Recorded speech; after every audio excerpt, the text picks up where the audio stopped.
Comilla city কর্পোরেশনের সাবেক mayor Monirul Haque সাক্কুর নির্দেশে শাহপুর দরবার শরীফ থেকে আসা একটি তাজিয়া মিছিলে হাজার হাজার মানুষের তৃষ্ণার্ততা দূর করতে শরবত ও পানির ব্যবস্থা করা হয়। বিকাল 4টায় পাঁচতবি ইউনিয়নের শাহপুর দরবার শরীফ থেকে একটি তাজিয়ানা মিছিল তেলিকোনা চৌমুহনী অতিক্রম করলে সাবেক মেয়র মনিরুল হক সাক্কুর নেতৃবৃন্দরা তাদেরকে পানি ও শরবত প্রদান করেন। তাজিয়া মিছিলে অংশগ্রহণ করা প্রতিটি মানুষ এই পানি ও শরবতে তাদের তৃষ্ণা মেটান এবং সাবেক মেয়র মনিরুল হক সাক্কুর প্রতি কৃতজ্ঞতা ও ধন্যবাদ জানান। এই সময় বিভিন্ন ওয়ার্ড থেকে আসা বিএনপি নেতাকর্মীরাও উপস্থিত ছিলেন।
আজকে 7ই মুহররম আসর উপলক্ষে শাহপুর দরবার শরীফ থেকে প্রতি বছর নাই এই বছরে জুলুসের ব্যবস্থা করা হয়েছে।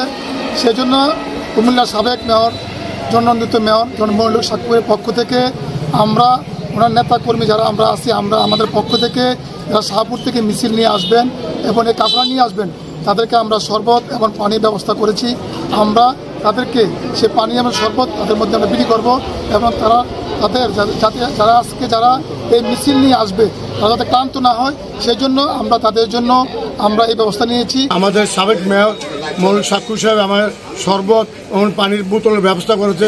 তার সৌজন্যে আমরা এই এলাকাবাসী তার কর্মী যারা আছে তারা আমরা মানুষ সেবা দিয়ে যাবো তাদের।